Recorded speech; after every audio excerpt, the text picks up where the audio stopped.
I'll find myself wanting to please the crowd. I'll find myself wanting to please the crowd. I'll need you to remind me that I should obey God. That I should obey God. I'll act like I don't have any problems. I'll need you to show me how to share my struggles with others. I want to have a lot of money so I can buy what I want. I'll need you to teach me that my things belong to God. That my things belong to God. I'll struggle with my looks and appearance. I'll need you to remind me that God wonderfully made me. I'll tend to think about myself before others. I'll need you to teach me that the last will become first. The last will become first. The last will become first. I'll think I'm a lot smarter than I actually am. I'll think I'm a lot smarter than I actually am. I'll need you to show me how to learn from God's wisdom. I'll want to avoid hard conversations. I'll want to avoid hard conversations. I'll need you to show me how to speak the truth In love. in love. I'll look for happiness in many different places. I'll need you to show me that joy is Found in following Christ. I'll find myself stuck in bad habits. I'll need you to show me the way out. I'll need you to show me the way out. I'll need you. I'll need you. I'll need you. I'll need you to point me toward Christ when no one else will. To point me toward Christ when no one else will.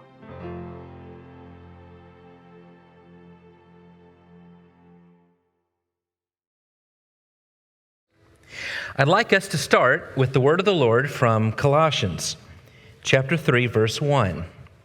If then you have been raised with Christ, seek the things that are above, where Christ is seated at the right hand of God.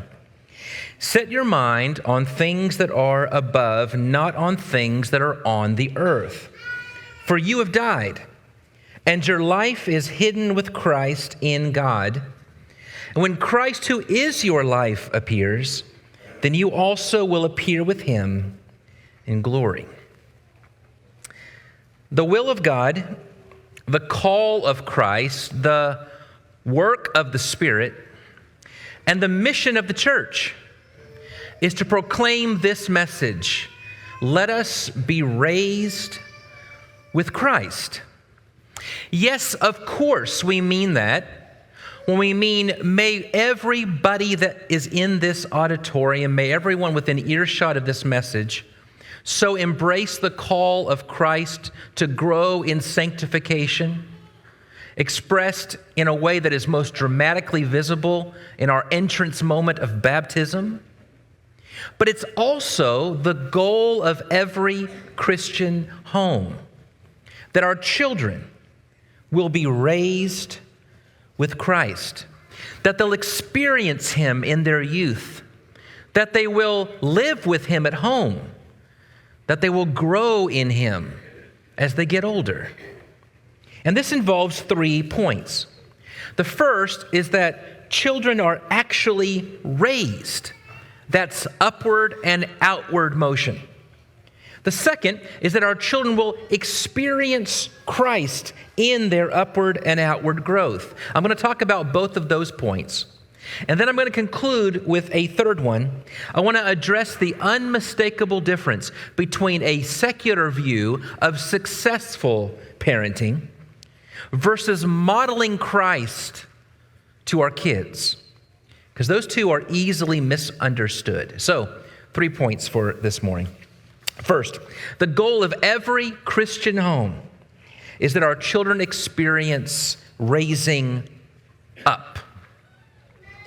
In the letter to the Ephesians, Paul says, "Fathers, do not provoke your children to anger, but bring them up in the discipline and instruction of the Lord." Did you catch those 3 words? It's in virtually every translation. Bring them up. I wish you'd circle that word up. The goal of parenting is to raise up children, not to keep them dependent, but to raise them up. It's possible to raise our children with a giant thumb pressing down on their heads. You can't beat Mother Nature and time. Our children will get older. They will grow in stature. They will even grow in knowledge. but we can keep them from developing wisdom. We can keep them from growing in favor with God. Out of our own selfishness, we can wish for them to stay little too long. We can wish for them to be our little projects, our best friends, catering to our wishes. But children are not ours. They are on loan from God. We're called from the time that they're born to consider how we can develop them, to make decisions for themselves, to choose character on their own, to discern wisdom and prudence, issues that you and I have never even experienced. It's not a coincidence that the apostle contrasts raising them up with provoking children to wrath or anger. It's possible to so beat them down that they never grow up. We can do that with violent force, of course. You don't need me to point that out. Parents who so abuse their kids that they develop a Stockholm-like response, ever surrendering their own judgment to their parents. But we can also do it spiritually.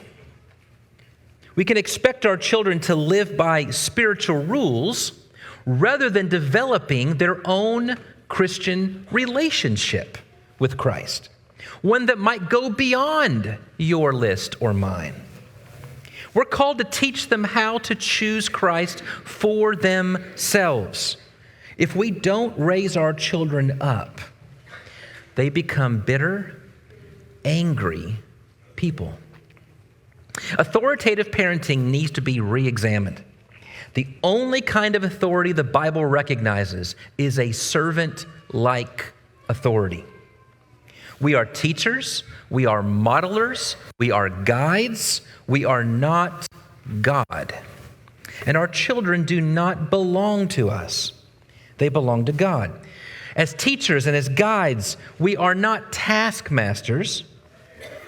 We walk ahead and we show by our lives what it means to choose Christ for ourselves, to walk the way of Christ on our own each and every day. And that's how they learn. That's how they learn to choose Christ for themselves. It's possible to raise our children but not raise them up. We can raise them to keep them dependent in at least two ways. On the one hand, we can abdicate our role and not raise them at all. Too much training without instruction, or too much instruction without training. These are ways that we can fail to raise them up. So it's worth asking, am I raising my children? Am I raising them down? Am I holding on so tight that I'm raising them inward? Or am I raising them up? Second, we're not only called to raise them up, we're supposed to ensure that they're raised with Christ. Remember on one occasion, Elisha heard about a problem that the king of Israel couldn't figure out.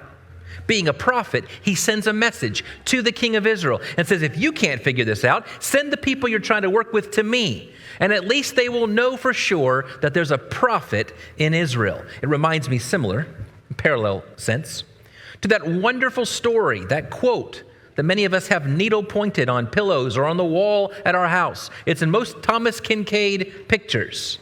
Joshua is standing there in front of all the people and he says, choose you this day whom you will serve. But as for me and my house, we will serve the Lord. The idea being, look, my kids may one day choose a very different life than the one I'm modeling.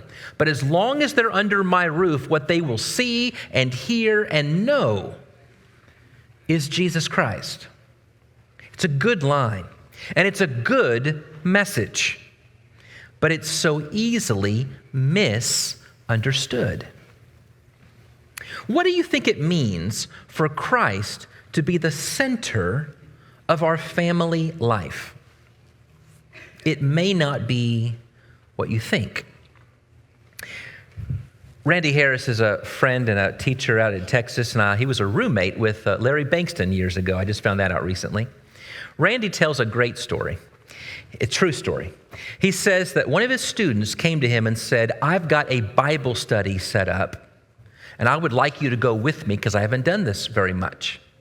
Sounded like a great opportunity to mentor. So Randy's in the car with his student. They go to this house. They're about to get out, and the student grabs Randy's knee and says, "I need to tell you something first." That's never good. He says, "Now, I want you to know, this is a couple. The wife is all on board. The husband is hostile. He does not want us here." Great. So they go in the front door, and hostile is not the word for it.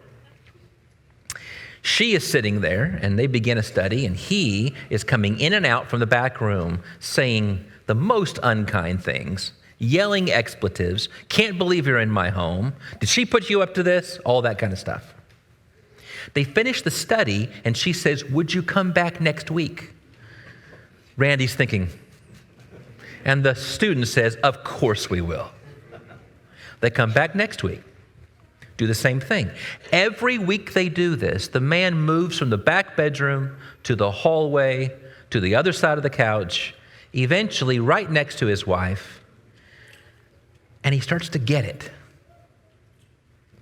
He starts seeing the call of Christ, and you can see the call of Christ grabbing a hold of his heart.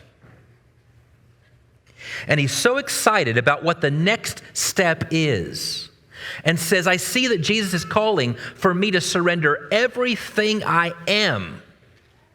So what and how do I do that?" And all of a sudden, the Bible study got called off by the wife. She thanked them for coming, but said, "I think that's quite enough," and asked them to leave, please, now. And Randy says, "I can't believe I didn't see it until that moment." What he was hearing is the call to surrender everything so that Christ is all in all. What she wanted was just enough religion to fill out an already full plate. And a call like that is too crowded. I want you to think about what it means for Christ to be the center of our family. When you think about parenting, what do you consider to be your aim? I have been so challenged, humbled, moved, reading for this series, by an interesting phrase, and I first saw it in an article online, in a blog, but I've seen it in other books too, called "the idolatry of good things." And the article went on to say, it is very easy to see the temptation of bad things. Very easy, right? What we think sometimes is the way we get tempted is Satan comes to the front door holding something that says on the front of it, like a Wile E. Coyote, a big bag that says really bad things that will harm you in your life, and wants to hand it to you, and it burns your fingers when you hold it. That's not the way it works. It's through the back door. It's things that seem good in themselves. Sometimes it's even things God has commanded, but not according to his time, not according to his way, and to take the place of even more primary things. Those are the sneaky ones. I want to think about some things that are good in themselves, can be very good in themselves. Let's think about sports. I hope I make it out of here. Sports teach wonderful skills. Depriving our kids of free play is bad for them. That's an extreme. That's why I love sports. But so is trying to live vicariously through our children, reliving our failed dreams. That deep desire that your kids will become famous, that if you drive them to seek unrealistic expectations because you never quite got to play varsity in that high school team, so your kid sure will, can breed anxiety in kids. Parents who see coaching as a really good thing. I see coaching as a really good thing. My dad was my baseball coach. My brother is the coach of his kids. Coaching is a good thing. But I'm talking about those who just have to be in control. Because it's not really about the kids. It's about me. Coaching is good. It can be helpful. Sports are good. It can be encouraging. But when I see our children as an extension of ourselves and the game we're playing as so important, our kids see our passion in that far exceeding our passion in spiritual things. What do they learn? And when it comes time to choose, and it always comes time to choose, between spiritual things and the ball field, just look in the mirror or your daily scheduler and ask, what comes first? That dance team, the cheer team, the debate team, the quiz bowl. And now all the homeschooling, camp directing, Wednesday night attending parents are saying, let them have it. Well, let me throw you a curveball. Now let's see if I can make it out the other door. How about that Bible bowl? How about that convention? How about those Christian camps? How about the real reason why we chose to school the way we did? There are a number of things that are good in themselves. But you know what can easily become an alternate religion to Christianity? Christianish environments to do our work for us. Do you know what can also be an extension of ourselves, giving our kids unrealistic expectations to play out a role in front of others? Using religious things to force a drama of performance. Expecting high returns, creating high demands, living vicariously through our children, chasing after recognition and achievement. It's as worldly as it gets, and I've seen it everywhere. In the early 1900s, David Lipscomb compiled some notes on the book of Ephesians. He later expanded it into a commentary. Here's what he said about Ephesians 6:4. Raise them up in the discipline and instruction of the Lord. Now, he wrote this in 1917. In no point do Christians fail more than in the training of their children in the Lord. They allow them to grow up ambitious of worldly preferment, lovers of pleasure, greedy of gain. The obedience of childhood and youth rendered to a wise Christian rule forms the habit of self-control, self-respect, diligence, faithfulness, and kindliness of heart, which are the best guarantees for happiness and success in life. You are not your own. Your children are not your own. Your plans for them are not the goal. God has given us His children to raise up towards Him as we help them develop a relationship with Him, especially as they see it played out in us. Raised with Christ, not raised with words about Christ per se, not church attendance per se, not Bible awards per se, but authenticity. We can so easily buy into the exile motif, burning books, closing them off from anything different to ensure that they're raised in a Christianish environment. But I'm telling you, being raised with Christ is so much more personal and cannot be substituted with anything else but Him. And He's a person. It means showing our children authentic, sacrificial love. Husbands and wives who talk to each other like they really love each other. Parents who pray from the heart, not because they read in a book that it's really good for their kids to see them pray. Mothers and fathers that are genuinely excited about the love and mercy of Jesus Christ and show it daily in their life.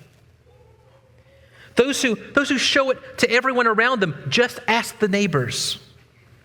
Those who are good sportsmen because they live by the fruit of the Spirit on the field. Just ask anyone at the field. Good working parents who don't assume the worst about their neighbors, who live as if life that they now live by the flesh, they live by the faith of the Son of God who loved them and gave himself for them. People who seem to think that whatever happens in this life is not nearly as important as living out the story of selfless surrender and abiding in the peace of Christ. And when we fail, and we will fail, do we model real sorrow, seek real forgiveness? Do our children see Christ in us? Not Christian light, not Christianish, not Christian stuff. Do they see Christ in us? It's pretty incredible. You and I, parents, we get to be Christ to our children. Christ to our children. And what is it that we love most about Christ? We love that Christ carved out an hour of each day to listen to us tell him stories. More than that, right? That he attended a wedding every now and then. It's more than that, right? What we love about Christ is that he gave himself up for us. Tim Keller once made a remarkable line. All true love is sacrificial love. And he got that, of course, from the Bible. The word of the Lord to the Hebrews.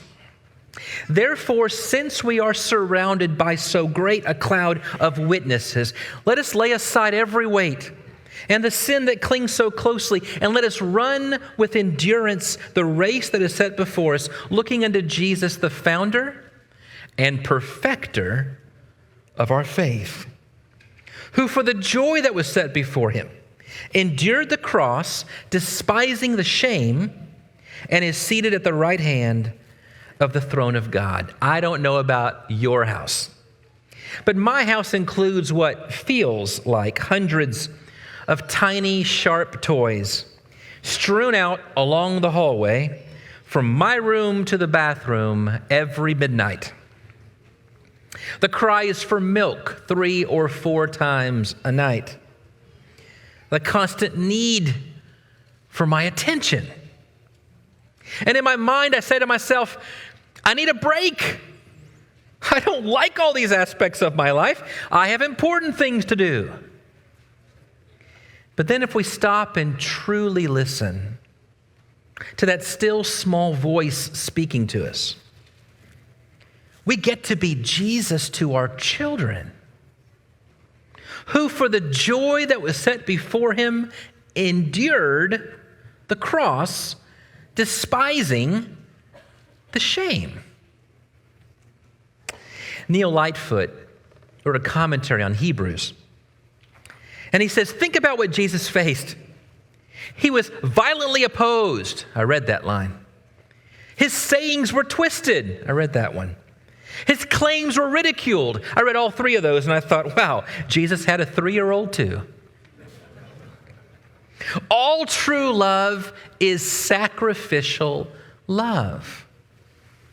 We pour ourselves out for, give or take a week, about 20 years.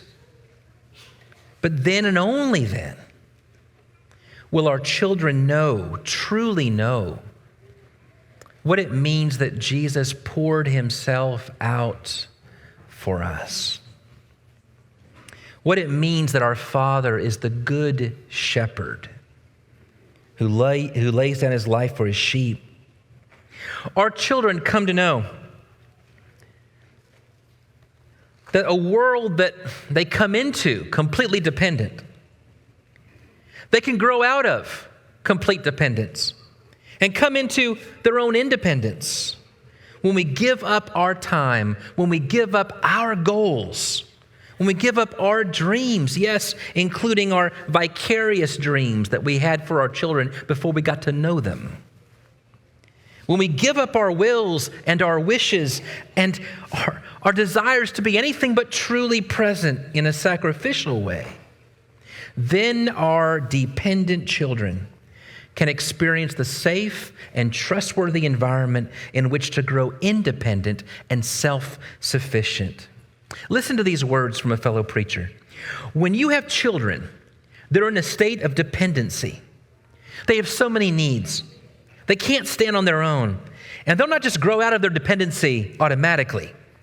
The only way your children will grow beyond their dependency into self-sufficient adults is for you to essentially abandon your own independence for 20 years.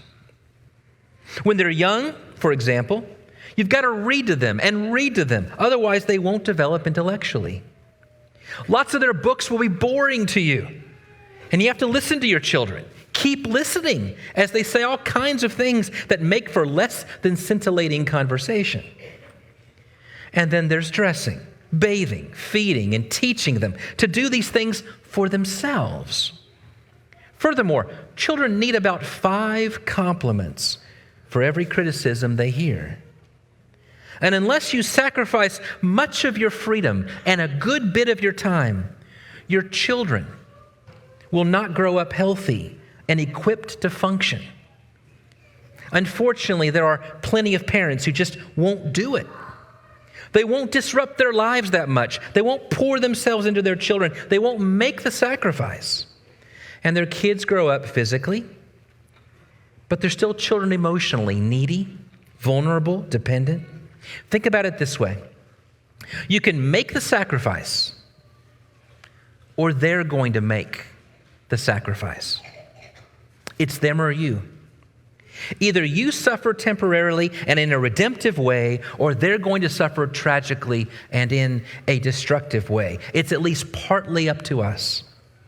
All real, life-changing love is substitutionary sacrifice. We're called to look to Jesus, who is the perfecter of all faith. Surely that also means how we parent. You see, there are 3 wrong views as we close, and 1 right view about what it means to parent like Christ. One wrong view is parenting with power. Christ is king, and I'm supposed to be like him, so I'm going to run my house like it's my kingdom. My family is an extension of myself, so that's why I want to have a family. I always wanted to be the envy of my neighborhood. 3.5 children, 2.5 dogs, I've got it made. This is parenting with no personal cross. A second wrong view is sacrificing for selfish return. Sacrificing for my own needs through my children. Working that second job so that I can buy them the newest iPhone or that $50,000 brand new car for their 16th birthday. Boy, do I sacrifice. Yes, but for what end? So that my kids can learn to think that the world caters to their selfish wants. This is parenting without shame to despise. A third wrong view is sacrificing with anything but joy. It's the view of let's work through these math problems together until you completely understand them, even though I'd rather be watching the Super Bowl right now, kind of sacrifice. That's parenting with no joy. There is a different way. It's a hard way. It seems so beyond us, and yet it has to be because it's the story of parenting like Christ. A parenting that involves taking up a personal cross, but one that's done with pure joy, despising the shame, a truly sacrificial love that goes beyond superficial wants and serves our children's deepest needs. They get our focused attention. They get our loving discipline. They get some of our best hours, not always and only what's left over at the end of the day when we have nothing left to give. They know what it's like to be fully present with mom and dad, and they know what it means to be invited into a life where Christ is the center of it all when the children are watching and when they're not. Is it easy? No. No, it's a run with endurance. But there is no self-help book on parenting that's going to be a better substitute than the actual walked the shores of Galilee Jesus and doing what he did. Parenting is back-breaking work. Of course it is. That's a cross we're carrying. And parenting can wound your heart and pierce your side. Of course it can. That's what happens when we die to ourselves. But truly authentic sacrificial love, living in the light of the person of Christ, pouring ourselves out for the sake of developing disciples who see real joy in Christ, real peace in the Spirit, real patience that only comes from God, is the only way to raise up our children with Christ. And that starts by owning Christ, surrendering to Christ ourselves.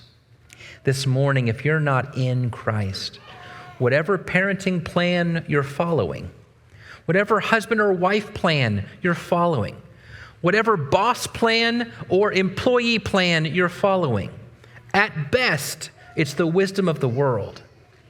But Christ changes a person from the inside out, and he wants you. He wants to take you and make you into a better version of yourself. Actually, even better than that, a version of himself. If you'll take him on, we're here to work with you.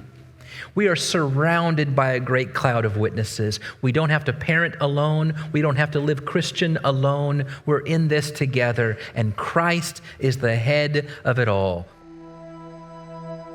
Thank you for joining us. I hope you've been encouraged. I hope you've been enriched. And if you have any questions, any thoughts, any comments, reach out to us at prayers@wschurch.net. God bless you. Tune in next week.